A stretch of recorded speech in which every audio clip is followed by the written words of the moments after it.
If you're someone like myself who doesn't have a lot of vegan friends in real life, start a podcast. Really, I mean it. I'll help you. You're going to love it.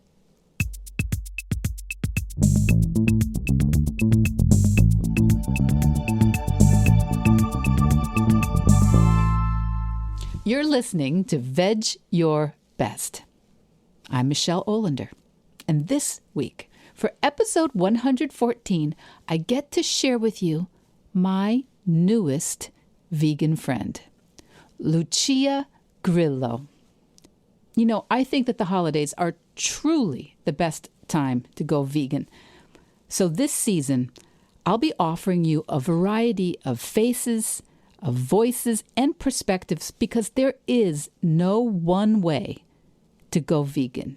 And there's no one way to be vegan.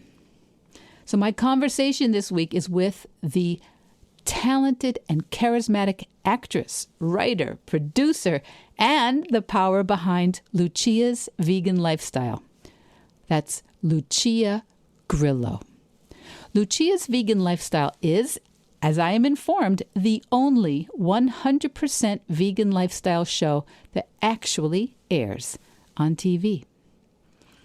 And I think it was, I know I had Italy on my mind when I reached out to Lucia to be a guest on Vedge Your Best, and you're not going to be disappointed.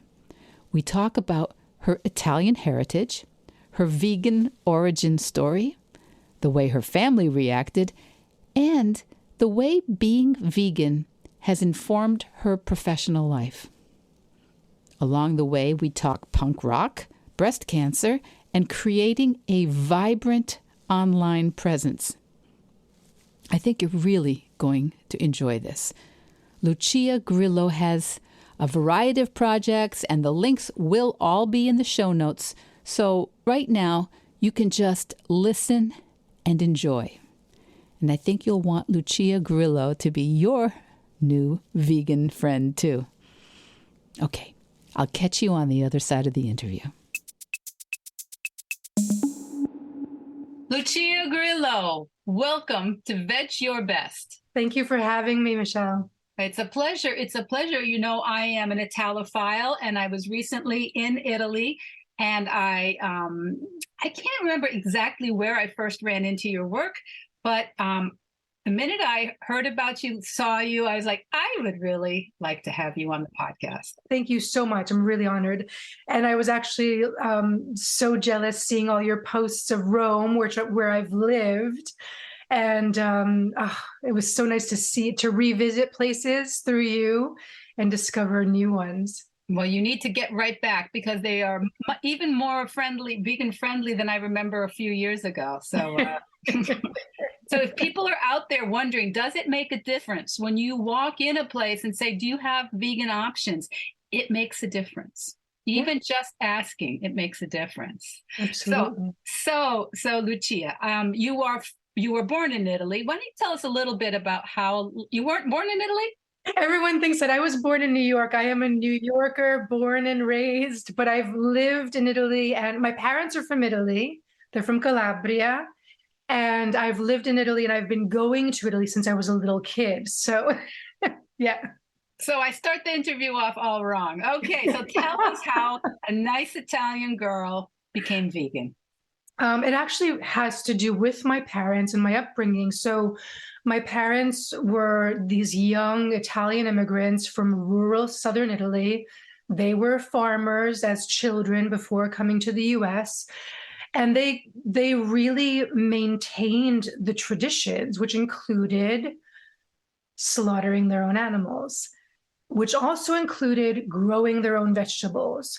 So they instilled in their children, and I think maybe the most kind of receptive to this, they instilled in their children the importance of having natural foods. And it was very interesting to me as a child, as a very small child, I remember the moment, maybe I was 5, I was very, very, very little. I remember the moment I associated and realized that the chicken on my plate was the same living chicken that ran around, that was living like us humans, but it didn't really register. I was too young to be really conscious of it, but I just remember it going like, oh, weird, in my head. And then as I grew older, these things would happen, like, going to Italy in the summer and spending months there and, bringing American toys. I had a jump rope. I had like a kit of toys, jump rope, jacks. This is aging me. Jump rope, jacks, whatever, a bouncing ball. So I remember like the little toy kit being opened from the suitcase and going, where's my jump rope? Looking for it all around the beachfront apartment, asking all the adults. They didn't know. Finally, I went outside and there was a goat tied to a railing with my jump rope. And I was like, well, the adults did this.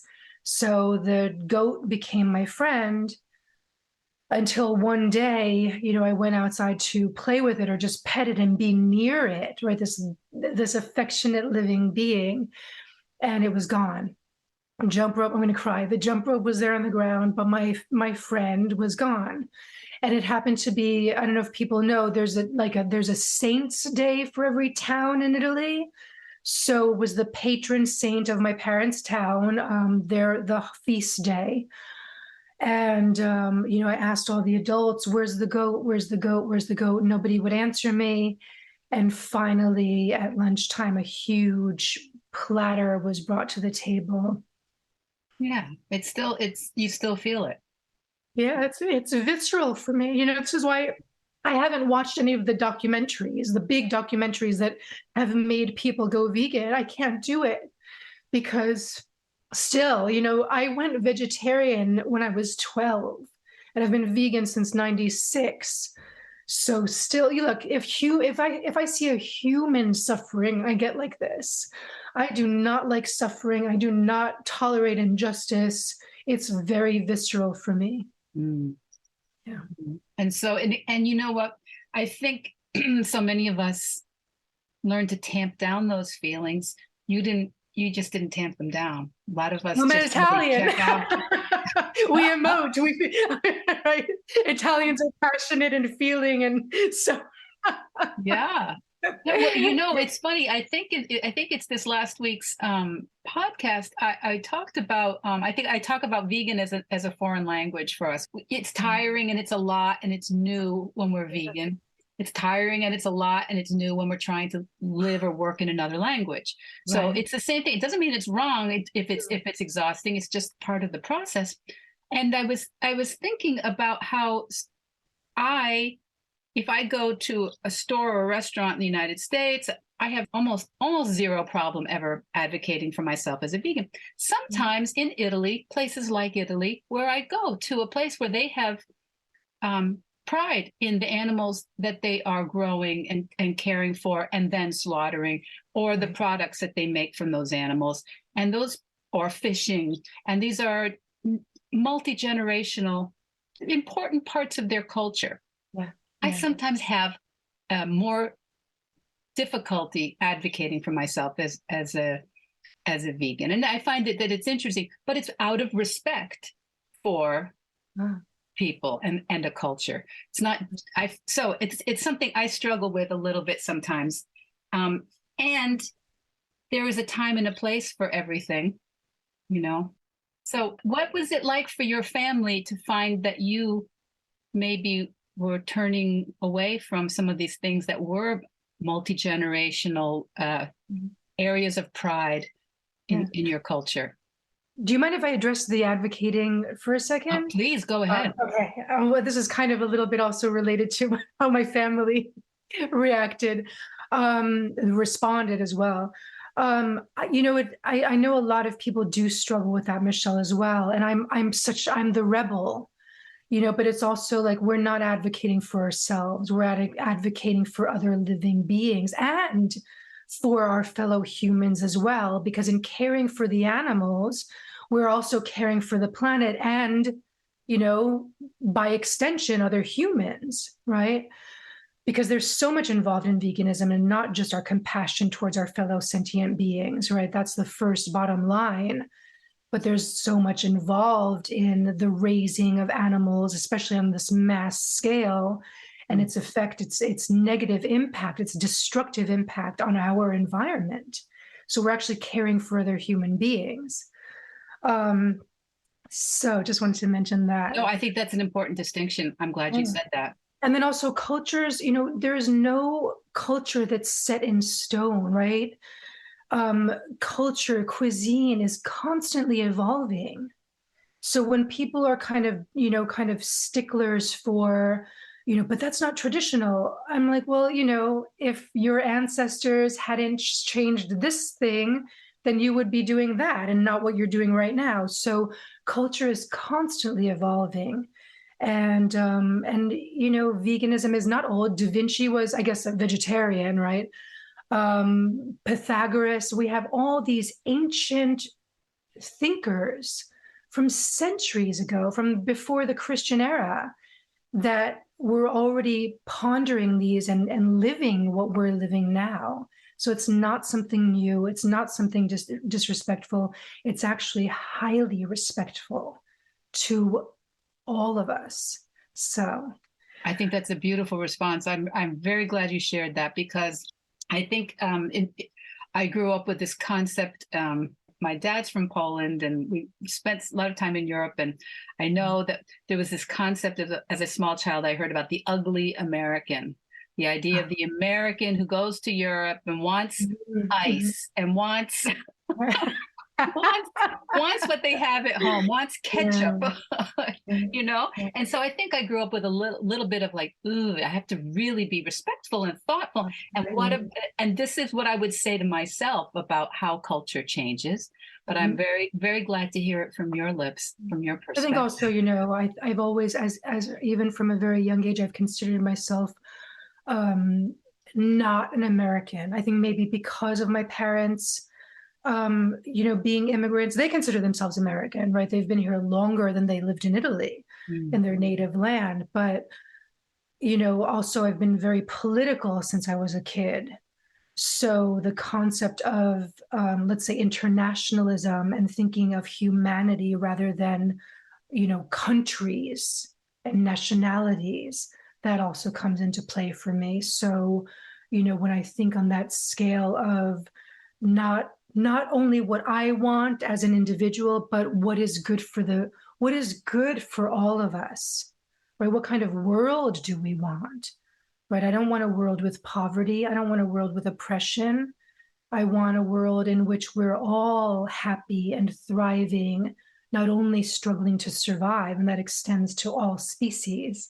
So that's what also kind of makes it easier for me to advocate, to ask for the vegan dishes or the vegan shoes, or you're not vegan yet, because it's strange to me that people are not. If you're a good person, how could you possibly be racist or sexist or speciesist, right? Or a homophobe?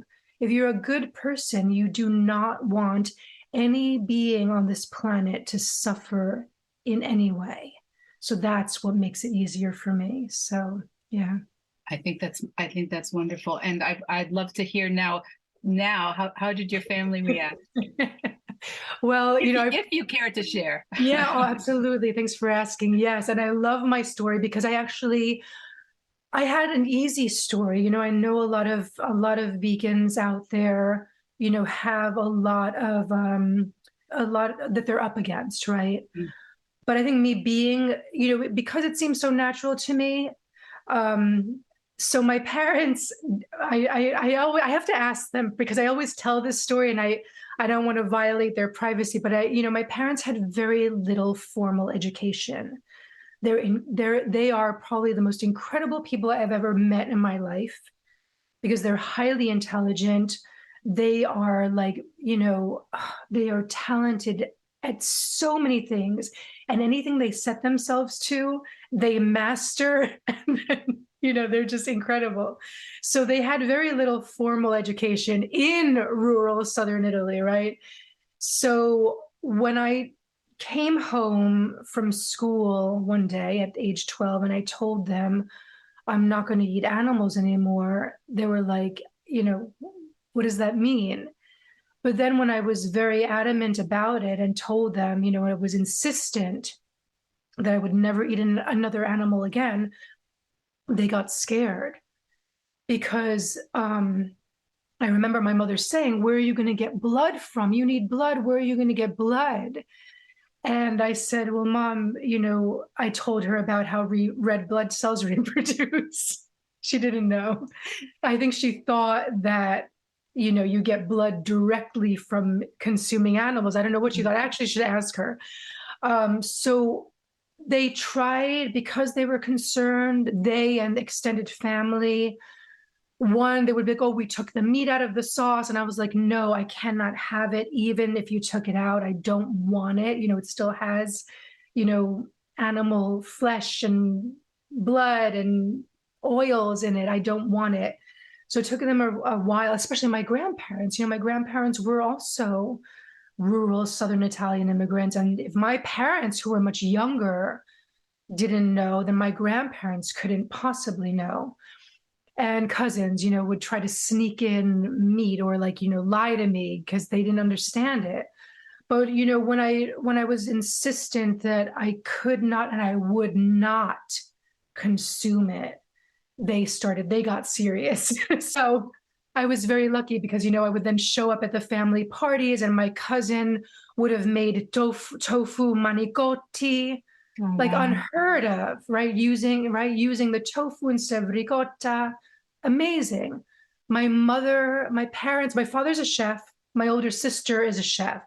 So my father's autodidact and my sister is trained. My mother is an impeccable chef. She's invented things from tofu that you would never believe. And then everybody, my nonna in Italy, who in her 80s, till she died at 94, she would the table would be laden with vegetable dishes for me when I went to visit her in Calabria. My nieces were making me vegan chocolate cake. That everybody participated because culturally, right, there are most cultures, the expression of love is through food and caring for those you love. So when they found out that this was something I was serious about, this was now something that defined me, they adapted to make sure that one, I wouldn't die, and that two, I would be included and know how much I was loved. So my story is maybe, not typical, but I like to share it because, if they hadn't, they knew that I would fight. They did it for their own sake. Maybe. Yeah. But that is beautiful, and it is also an example for some of my listeners are not vegan yet. Some of my listeners I know listen because someone in their families, a child or a friend or a parent, someone has come to them and said, I'm not eating animals anymore, and they're like, oh, what do I do? How do I support them? Is it even safe? So many people worry that it's not safe for their loved ones. So it's out of love that we make our greatest leaps, and also our biggest mistakes often come out of love too. Right. So what a wonderful story, and a reminder for all of us that we can how important our support is for our family members. Because you said it wasn't just that you would eat, they weren't just worried that you would eat, that you'd be included, that you wouldn't feel part of it. Whenever we have holidays with the family, my parents always everybody makes sure that whatever dish is the animal version, there will be the vegan version. And it's amazing. And then they're like, the kids are grown now, or they're new little ones, but they're like, why is Auntie Lucia sitting at the table eating for so long? Like, look at all this abundance. I've got to I have to acknowledge it and enjoy it and appreciate it. That's marvelous. So Lucia, tell me, so I like to hear people's vegan journeys and stories and origin stories to share with my audience, but I also I like to show everyone that it's not the only part. How we eat and the shoes we buy are not the only part of being vegans. We have full lives. And so tell me a little bit. So you are an actress, you are a presenter, you are creating a vegan lifestyle brand now. So please tell me what you'd like the audience here to know about your work these days. Oh, thanks. So yeah, I am an actress, filmmaker. I make films mainly in Italy or on subject matter that is Italian. If it's here in the United, I've directed music videos from Italian pop to Brooklyn doom metal. I'm an actress. I've worked with some directors that your listeners might know of. Film, TV between here, Italy, the UK.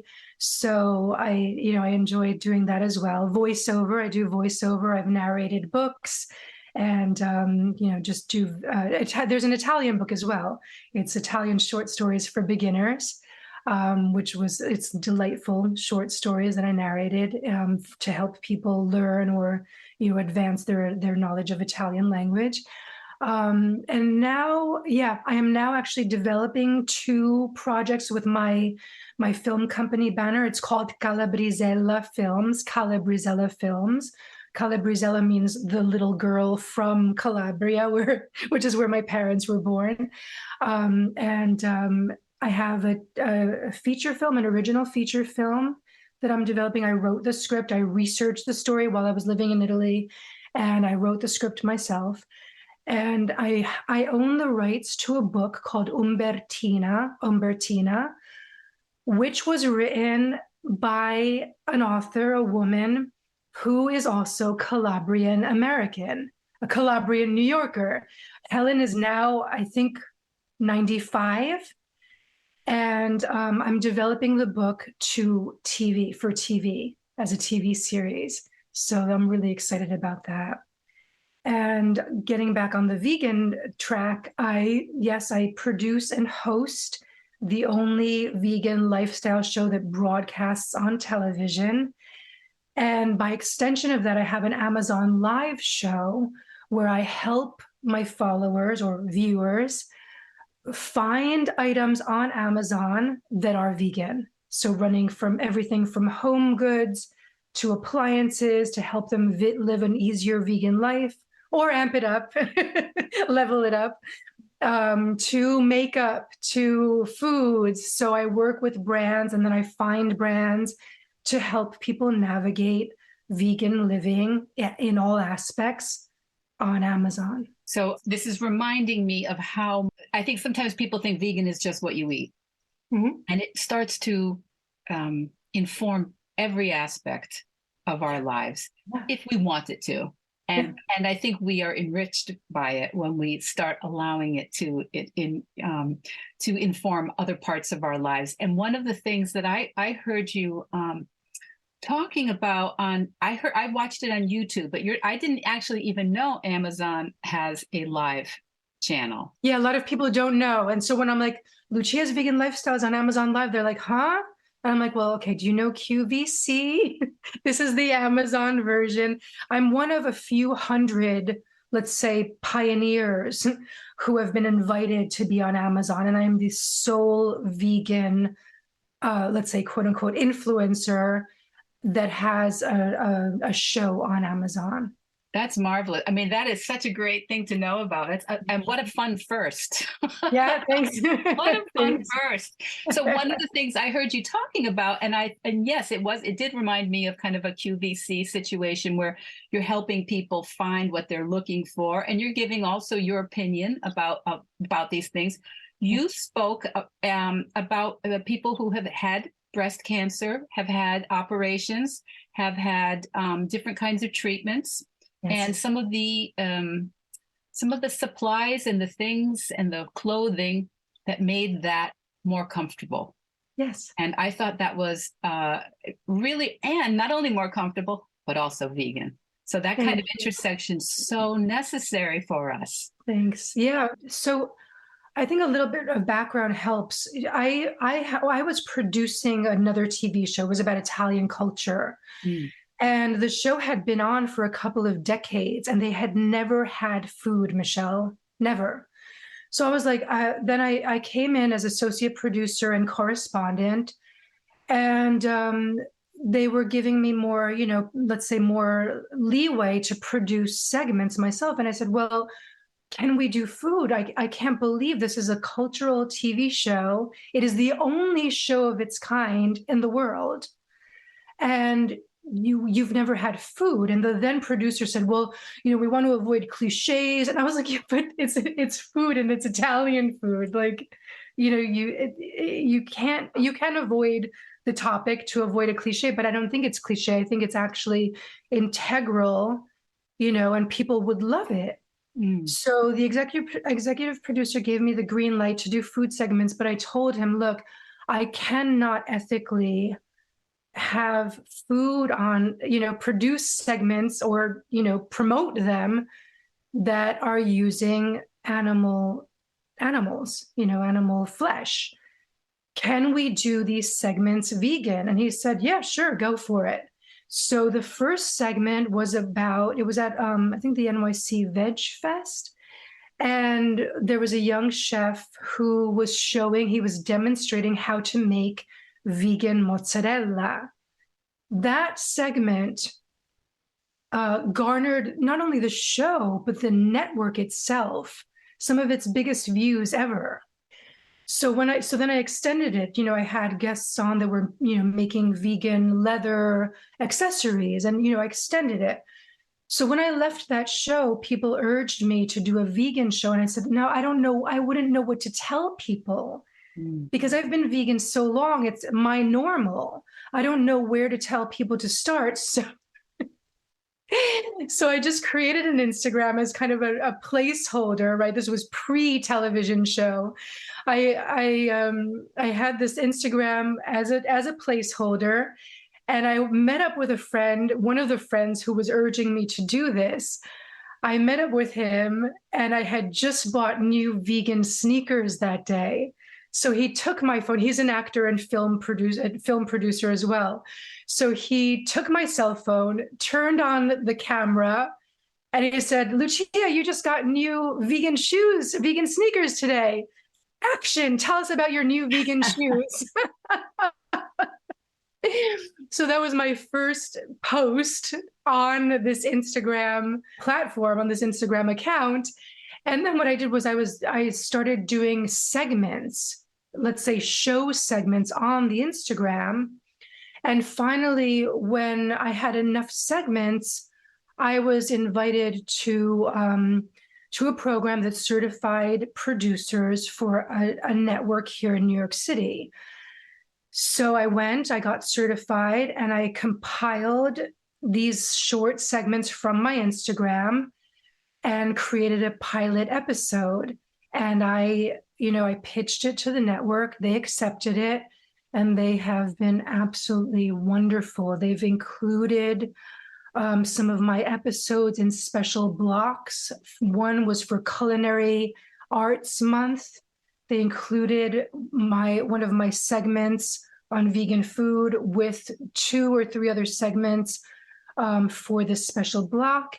And this past month, my breast cancer episode was included in the Breast Cancer Awareness Month block. So I'm really so grateful that the network itself has recognized the importance of vegan living and that people need to be exposed to it, and the desire for people to be exposed to it, and the value to people's health, well-being, joie de vivre, their love of living.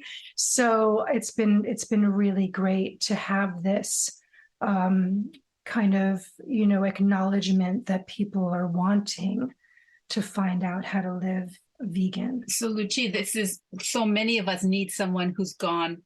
We don't always need full-on experts, but we need somebody who's a couple steps down the road in front of us to help us with some of these things, because we don't know what we don't know, right? Right. When we're trying to live in a different way, and we can feel very overwhelmed by many choices. But so it's so nice to have someone who's showing us how fun it can be, how beautiful it can be, how life enhancing it can be. And I think this is one thing you really bring to your persona for all of us. Thank you, Michelle. It's actually a joy. When people are saying it's hard to be vegan, I'm like, it's such a joy to be vegan. Not only living with the knowledge that you're, saving lives. Like, I always imagine cows jumping in a field, right? Leaping in the way they do when they're happy. It's a joy to be vegan. And even the language, right?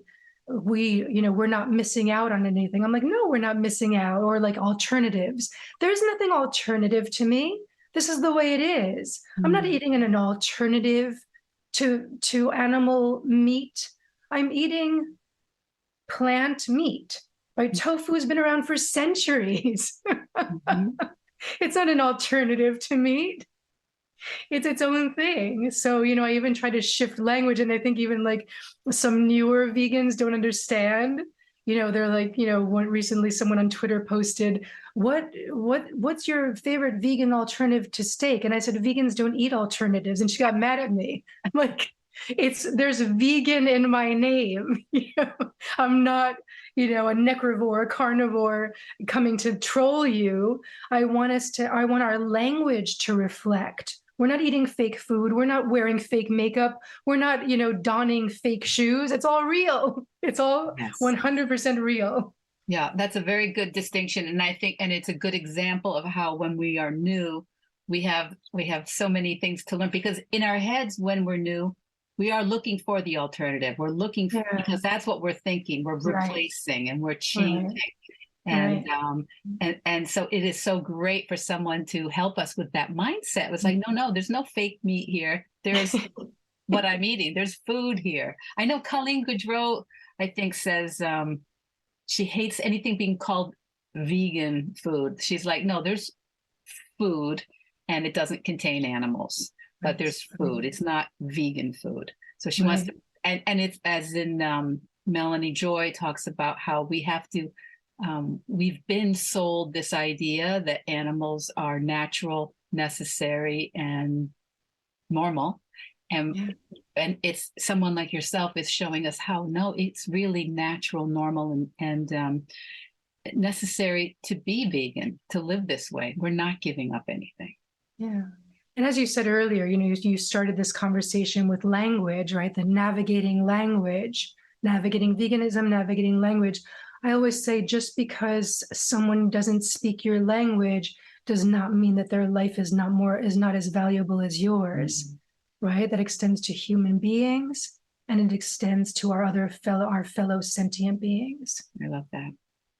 So with if you're interested, willing to talk with our audience about your breast cancer treatment, that must have brought up other things in terms of medically, what was and then post medically, it must have brought up a lot of things. How do we take excellent care of our health and do what's necessary and still try to live up to what we want to live up to?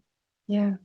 Soon I'll have the full episode of my breast cancer. I call it my breast cancer episode.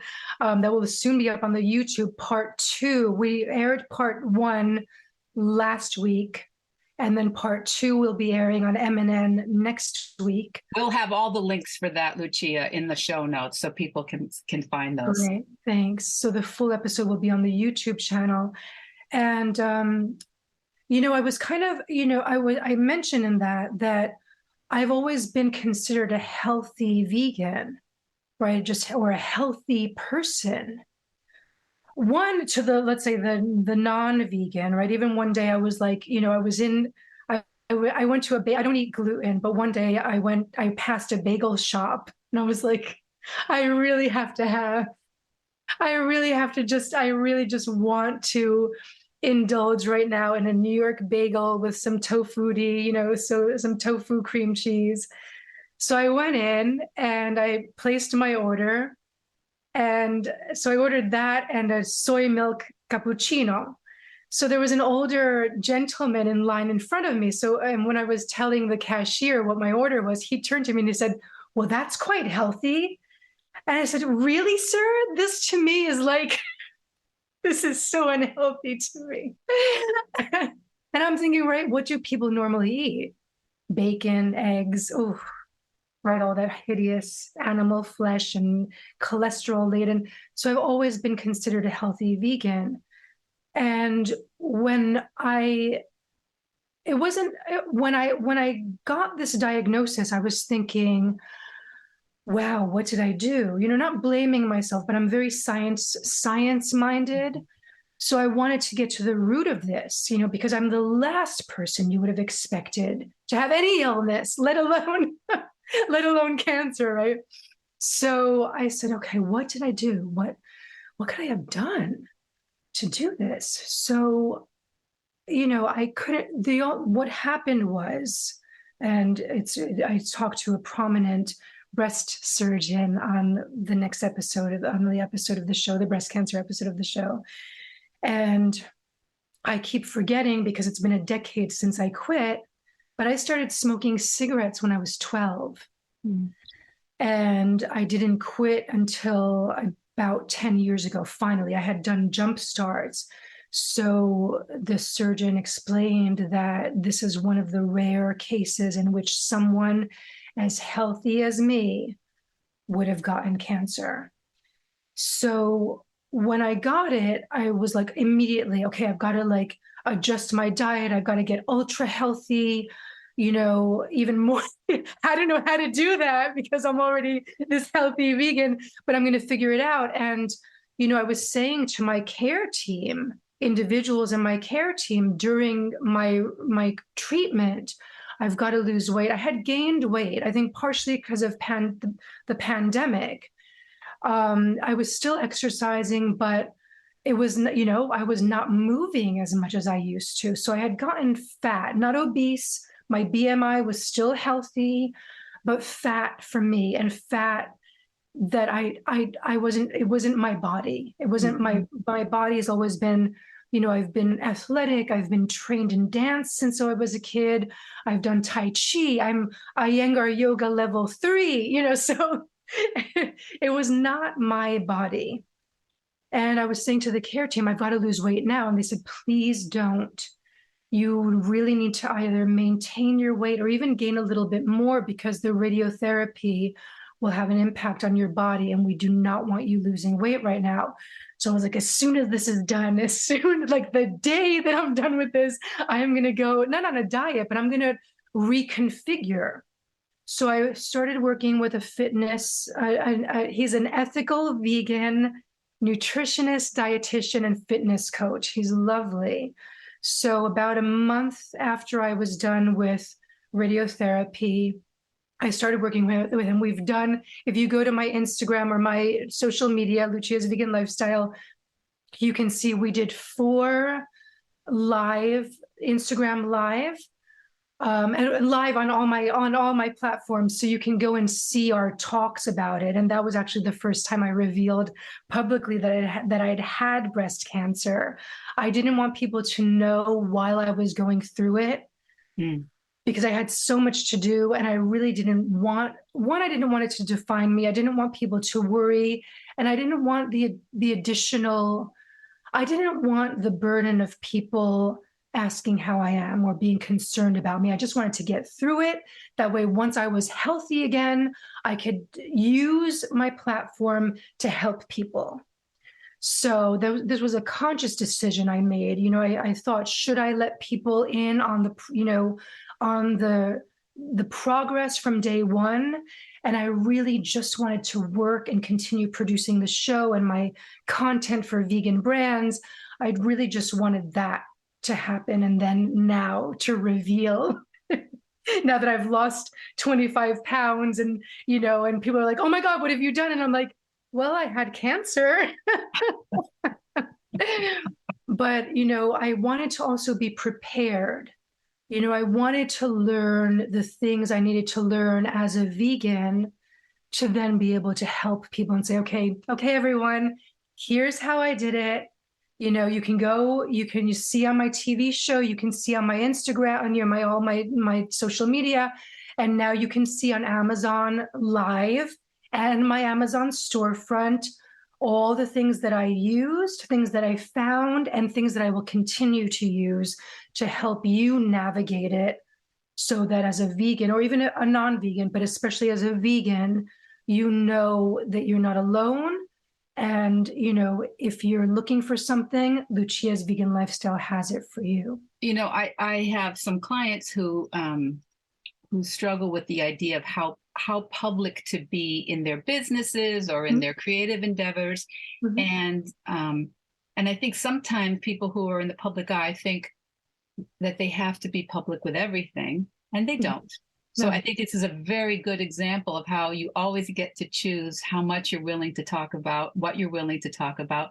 And I have to ask, every time I have a cold or a cough, someone says, is that vegan thing really working for you? As if we're not affected by the world that they're creating by, all of this animal production. I know. And I'm thinking, I had colds and coughs before, and nobody said it was my diet. But so I wondered, do people feel maybe you have surrounded yourself by really positive people and people who are on board. But I think sometimes especially new vegans, feel that it's a license for people to comment about what they're doing. Whereas if they were eating at McDonald's or, International House of Pancakes, it would just be like, well, whatever. But because they're vegan, people have a right to say something. Yeah, because people, I don't know where it comes from, different places, and that person, that non-vegan who's questioning, right? This is with any way of being, right, that differs from the norm or what people have been conditioned to think. It makes them uncomfortable. So they want to find the hypocrisy, or they want to find the thing that's not perfect about it, right? We live in a worldwide system that is off the backs of the oppressed, humans. But people don't want to know that, because any other system that has been introduced that's not the status quo or what we've been used to or conditioned to accept, had flaws, but they're, let's say, new to people. And they, it's too much. People's lives already are difficult enough, right? When they have to bring something on that's new, that will take effort and a little work, is scary and daunting.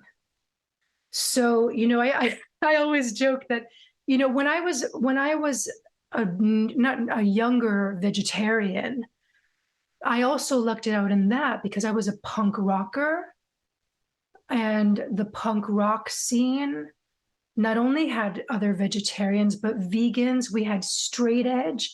And I do not remember anyone giving anybody a hard time. The vegetarians admired the straight edge people. And or I did, maybe it wasn't just me, but this is what I remember. I remember my vegetarian friends and me saying, I can't wait until there are vegan shoes, because part of us not being vegan was that our choices were Tevas, right? I think they still are Birkenstocks, so those kind of open sandals, or things like Keds, like canvas sneakers. Well, when you live in a climate where there's snow, we do not really think much of sacrificing for the sake of our fellow sentient beings. But you don't want to get pneumonia. Right? You don't want to die in the process. So, remember us thinking, we were still wearing leather shoes, because there was nothing available to us, or we didn't want to wear the plastic that was, polluting the environment. That was a long time ago, but I also lucked out in that, and also in being a punk rocker, because, excuse me, if people tried to mess with me, they would regret it.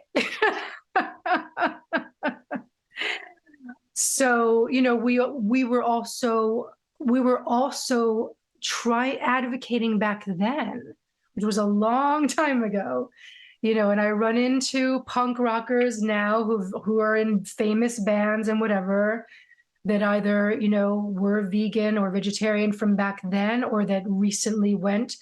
But, I've never encountered, no one has ever made fun of me for being vegan ever. But I think it's that. I think it's that they don't want to say it to my face because they don't want to mess with me. They know they'll get like lightning rods, verbal lightning rods coming at them.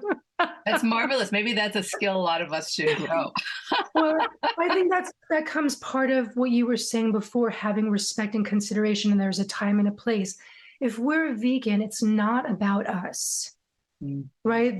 We are vocal for others, so it's not about us at all, right? So that's where it comes from. Because if we don't do it, if we back down, if we shy away, if we, what's the word when I'm doing it visually, if we kind of like retreat. Exactly. Yeah.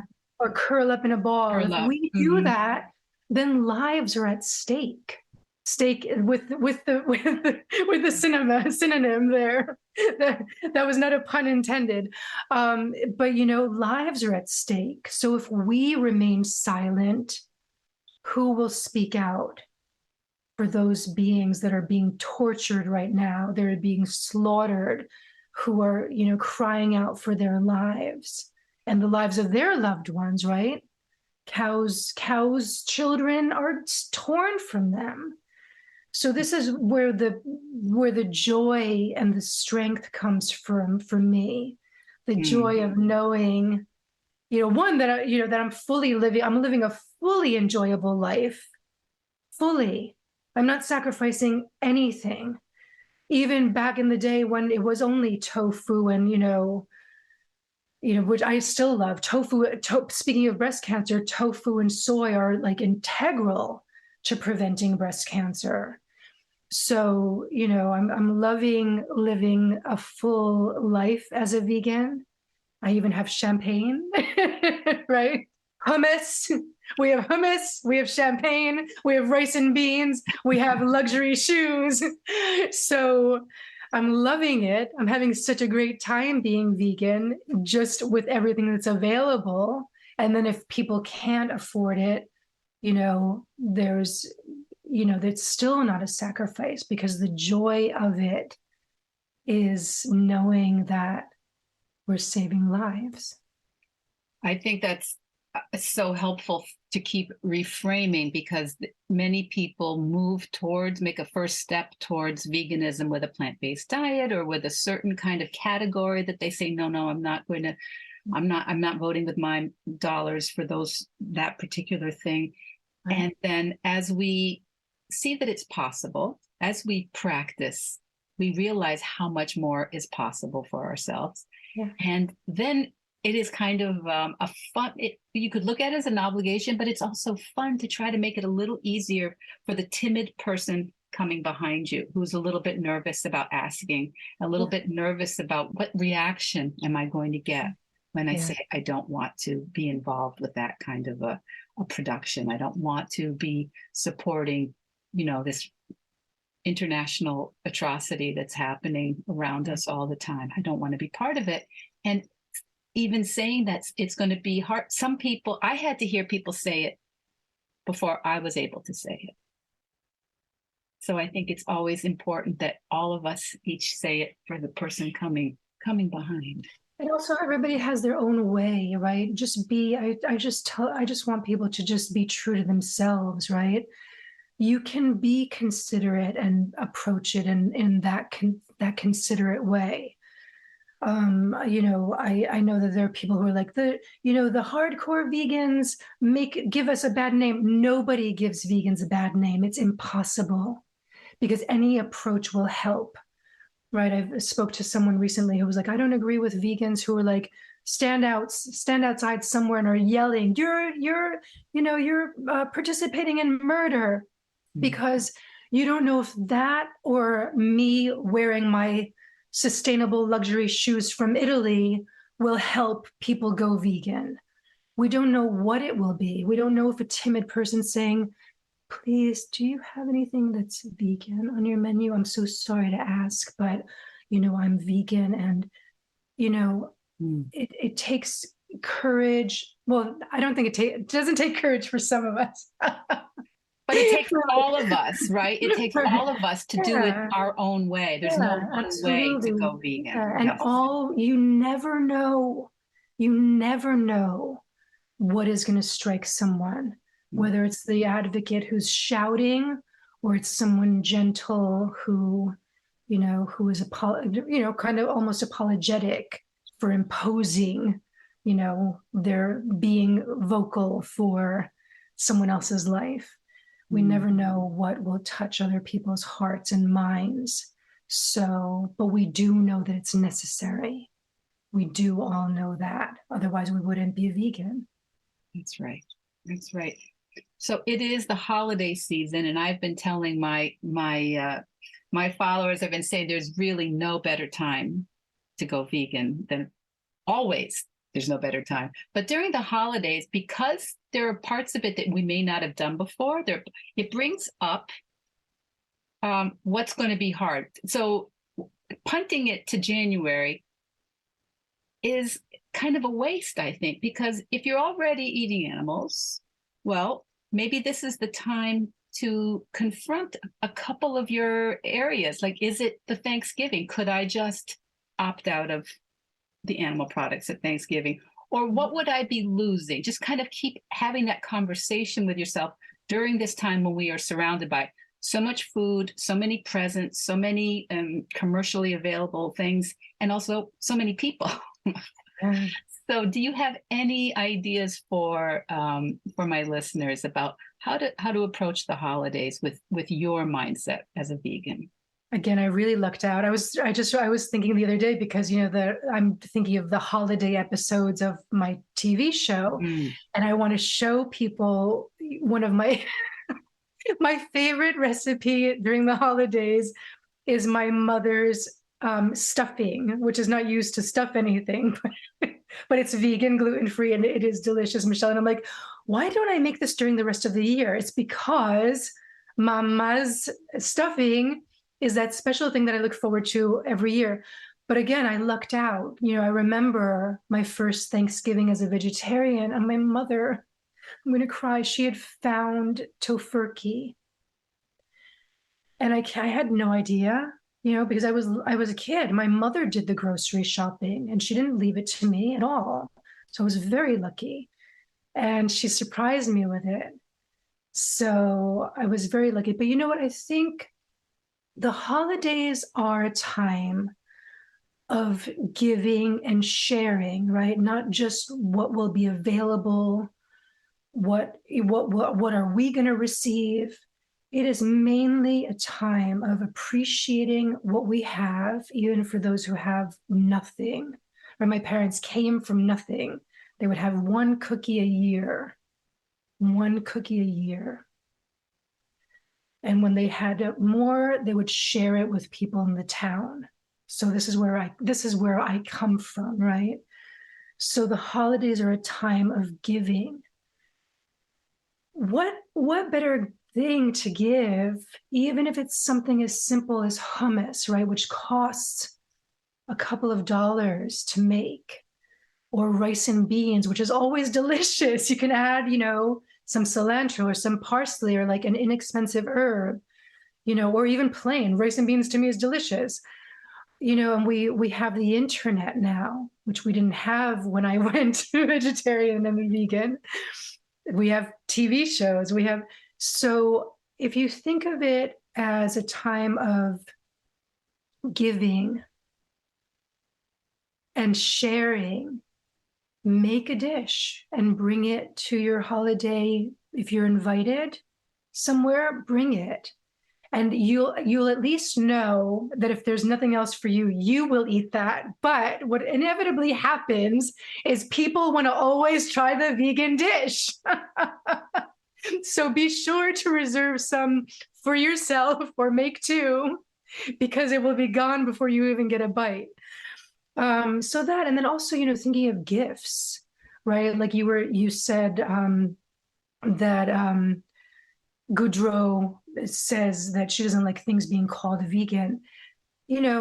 Buy your best friend a mascara that happens to be vegan, stocking stuffer or gift. Buy someone a nail polish that's vegan. Buy someone a scarf that is not wool from animals, but, a synthetic or a natural fabric. We can get inventive. This is the thing, is that, you can Google things, but it's just, we have so much now that it's not necessary to suffer yourself when you're trying to end the suffering of animals.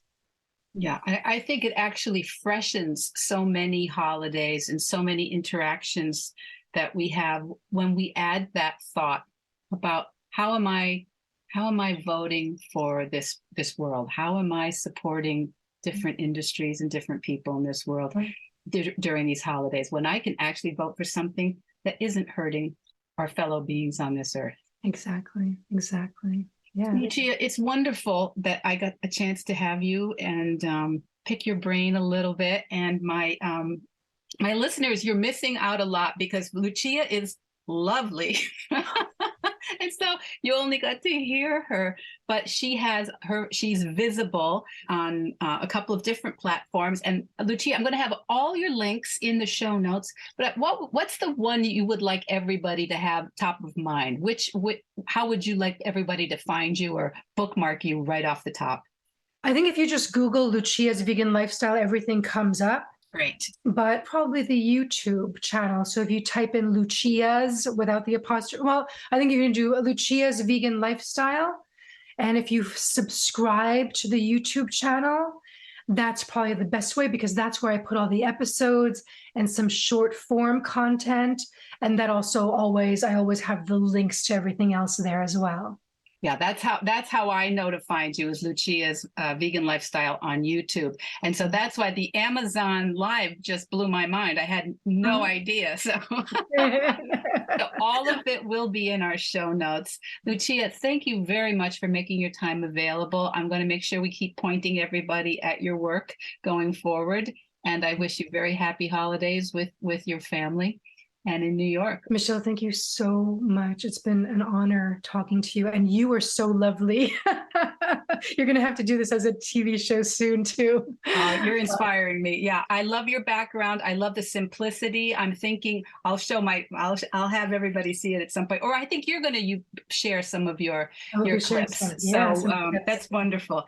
Yeah, I think one of these days I will. It took me a lot to just get in front of the microphone. So we'll see how long it takes to get in front of the camera. Well, you have a beautiful voice. You've got a beautiful face. So do it all. Grazie. Grazie a te. So what did you think of Lucia? I think you can all hear it in her voice, how Lucia's North Star is compassion. And I think it's inspiring for us to hear someone remind us that this lifestyle really does not have to be a sacrifice. In a space where we're very often talking about how to make veganism work, it's good to hear the message that we're not doing without when we choose to opt out of cruelty. And if that's not a message we need this holiday season, I'm really not sure what is. So I hope you will look for Lucia Grillo on YouTube. And when you find Lucia's Vegan Lifestyle, for goodness sake, please subscribe so that you can not only support this beautiful artist, writer, filmmaker, and vegan ambassador, for your own sake, subscribe so you'll get her content. And it's unlike what anyone else out there is doing.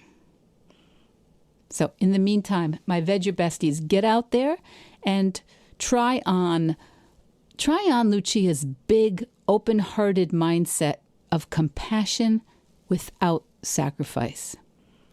And, if you need help, if you want support, if you're feeling overwhelmed, for goodness sake, reach out.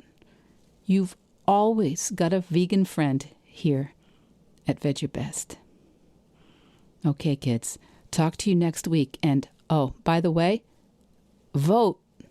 Really, vote. Vedge Your Best podcast production, music, and editing by Charlie Weinshank. Thanks, Charlie. Before you go, it would mean so much to me and the Vedge Your Best team if you would hit subscribe, leave us a 5-star review, or share with someone you think might be interested. Something about algorithms, it helps bump us up a little in the rankings, and that's the best way to help others find the podcast and for us to find our audience. So, until next week, make it easy and veg your best.